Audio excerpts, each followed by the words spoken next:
10 days 10 best SRH matches లో day 1. SRH గురించి మాట్లాడాలంటే ముందుగా 2016 ఫైనల్ మ్యాచ్ నుండే మొదలు పెట్టాలి.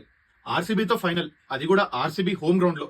Kohli, AB de Villiers, Shane Watson, Chris Gayle and KL Rahul లాంటి ప్లేయర్స్ ఉన్న టీం అది. అండ్ సెకండ్ ఇన్నింగ్స్ లో ఒక స్టేజ్ లో ఆర్సీబీకి 7 overs లో ఓన్లీ 70 runs కొట్టాలి, అది కూడా 9 wickets ఇన్ హ్యాండ్ తో. అంటారు కదా బ్యాటిల్ అగేన్స్ట్ ఆల్ ఆడ్స్ అని. ఎస్ఆర్హెచ్ కూడా ఆ రోజు అదే చేసింది. It fat against every add and ఆ రోజు ఫైటింగ్ స్పిరిట్ అంటే ఏంటో చూపించింది. ఆ రోజు పర్ఫార్మెన్స్ విషయానికి వస్తే David Warner 69 runs and Yuvraj 38 runs బాగానే పర్ఫార్మ్ చేశారు. బట్ ఆ రోజు మాట్లాడాల్సింది బెన్ కటింగ్ గురించి. బెన్ కటింగ్ లాస్ట్ 3 overs లో చేసిన విధ్వంసం అంతా ఇంత కాదు.